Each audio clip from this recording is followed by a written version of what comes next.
సుబ్హానల్లా. ఏ వ్యక్తి అయితే తన మనోవాంఛలకు వ్యతిరేకంగా, తన చెడు ఆలోచనలకు వ్యతిరేకంగా, జంతు ప్రజ్ఞకి వ్యతిరేకంగా పోరాడుతాడో అతనే నిజమైన వాస్తవమైన జిహాద్ చేస్తున్నాడు. సిల్సిలా అహదీస్ సహీ హదీస్ నెంబర్ 2071. ప్రవక్త మహనీయులు ముహమ్మద్ సల్లల్లాహు అలైహి వసల్లం వారు తెలియజేస్తున్నారు. ఇలాంటి చక్కటి బోధనలు మనకి ఇప్పుడు చక్కటి అవకాశం దొరికింది. ఇలాంటి బోధనల్ని మనం ప్రాపగేట్ చేయాలి. జిహాద్ అంటే ముస్లిమేతరులను చంపడం, కొట్టడం జిహాద్ కాదు. జిహాద్ అంటే ప్రతి ముస్లిం తన మనోవాంఛలకు వ్యతిరేకంగా పోరాడడమే.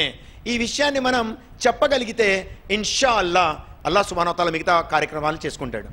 మీరు చెప్పండి, ఇప్పుడు అల్లాహ్ ఆజ్ఞ అవతరింప చేయడు కదా. ఆకాశం నుంచి ఒక వాణి వినిపడి, అయ్యే మీరందరూ పొరపాటు పడుతున్నారయ్యా, జిహాద్ అంటే అట్లా కాదులే కానీ ఈ ముస్లింలు చెప్పలేకపోతున్నారు, మీరందరూ వినండి అని అల్లాహ్ చెప్పాల్సిన అవసరం లేదు. అల్లాహ్ సుబ్హానహు వ తఆలా మాకు అవకాశం ఇస్తున్నాడు, ఒకవేళ నా దాసుడు ఈ పని చేస్తాడేమో అని. మీరు ఆ పని చేసేయండి. జిహాద్ అంటే చంపుకోవడం, కొట్టుకోవడం కాదు, మన మనోవాంఛలకు వ్యతిరేకంగా పోరాడడమే అని చెప్తే ఇన్షా అల్లాహ్ తాలా వ్యతిరేకంగా పోరాడడమే. మన కోరికలకు, మన మనోవాంఛలు ఎప్పుడు చెడు వైపుకి దారి తీసేటటువంటి అన్ని మనోవాంఛలకు వ్యతిరేకంగా పోరాడితే అదేమైపోతుంది? జిహాద్ అవుతుంది. ఈ విషయాన్ని మనం చెప్పగలిగితే ఇన్షా అల్లాహ్ తాలా అదే మనకు మంచిది. ఒకసారి ప్రవక్త సతీమణి హజరత్ ఆయిషా రజియల్లాహు తఆలా అన్హా వారు వచ్చి, ఓ ప్రవక్త, నేను మీతో జిహాద్లో పాలు పంచుకోవాలనుకుంటున్నాను అని అడిగారు. ప్రవక్త మహనీయులు ముహమ్మద్ సల్లల్లాహు అలైహి వసల్లం వారు జవాబు ఇస్తూ సమాధానంగా చెప్పినటువంటి విషయం ఏమిటంటే, ఓ ఆయిషా, నీ వెళ్ళి హజ్ యాత్రను చెయ్యి, హజ్ యాత్ర చేస్తే అదే నీ జిహాద్ అవుతుంది అని అన్నారు. అనేక మంది ముస్లిమేతర సోదరులు ఈ విషయాన్ని తెలుసుకోవాలి.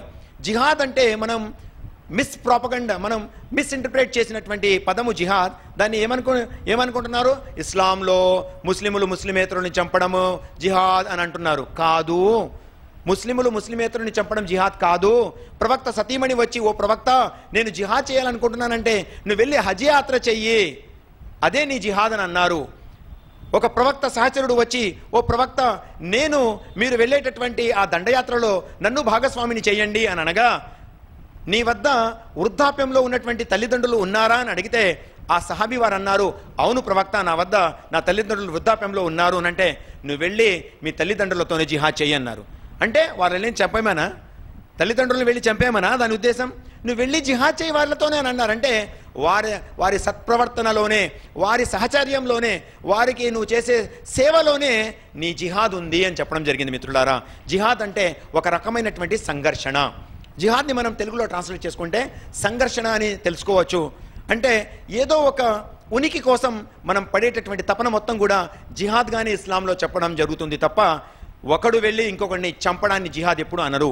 మోరోవర్, ఇవాళ హోలీ వార్, పవిత్ర యుద్ధమని లేపేశారు. పవిత్ర యుద్ధాన్ని మీరు అరబీలో ట్రాన్స్లేట్ చేసుకుంటే హర్బు ముఖద్దసా అని అంటాము, అంటే పవిత్రము అని. అలాంటి హర్బు ముఖద్దస ఏది కూడా ఇస్లాంలో లేదు. హర్బు ముఖద్దస ఖురాను గ్రంథంలో ఎక్కడి నుంచి కూడా మీరు వెతకలేరు.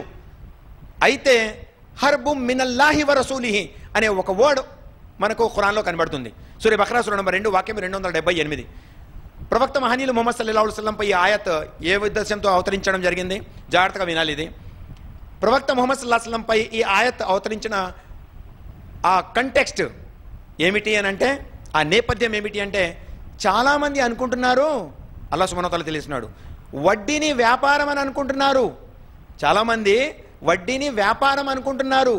మీరు ఎప్పటి వరకైతే ఈ వడ్డీని త్యజించరో, ఎప్పటి వరకైతే ఈ వడ్డీ వ్యాపారాన్ని వదిలేయరో, అప్పటి వరకు మీరు ఇస్లాం నుంచి దూరంగా ఉంటారు. అయితే ఒకవేళ మీరు ఈ పనిని చేయకపోతే ఫైంతవల్లో అల్లా అంటున్నాడు, ఫైంతవల్లో హర్బు మినల్లాహి వ రసూలి, అయితే మీరు సమాయత్తం కండి. అంటే మీరు వడ్డీ వ్యాపారాన్ని మానకపోతే అల్లా మరియు అల్లా ప్రవక్త మీపై యుద్ధం చేస్తారు అని అన్నారు. అంటే వడ్డీ వ్యాపారం చేసే వారికి వ్యతిరేకంగా ఈ వాక్యం అవతరింపజేయడం జరిగింది. అది కూడా హర్బుం మినల్లాహి వ రసూలి అని వాడడం జరిగింది తప్ప హర్బుం ముఖద్దస పవిత్ర యుద్ధంగా వాడబడలేదు. చాలామందికి ఈ విషయం తెలియక, లేదా ముస్లింలలో చాలామంది ఈ విషయాన్ని వేరొకరికి చెప్పకపోవడం వల్ల ఇలాంటి విషయాలు ఇస్లాంని బదనాం చేసే ఉద్దేశంతో ముందుకెళ్ళిపోతున్నాయి. మిత్రులారా, మనమందరం గమనించాలి, జిహాద్ని ఇంటర్ప్రెట్ చేశారు. కంటెక్స్ట్కి విరుద్ధంగా దాన్ని మన సమాజంలో ప్రాపగేట్ చేశారు. దానికి మీరు అసలు ఇస్లాంలో జిహాద్ అంటే ఏంటో అది చెప్పగలిగితే ఇన్షాల్లా మీ పని సమాయత్తం అయిపోయినట్టే. ఆర్ ఇన్షాల్లా తల ఆ తర్వాత దాన్ని ఆ చెడుని ఆ మంచితో అల్లాహ్ సుబ్హానహు వ తఆలా ముందుకు తీసుకెళ్తాడు. మనం చేయాల్సిందల్లా దానికోసం సమాయత్తం అవ్వడం.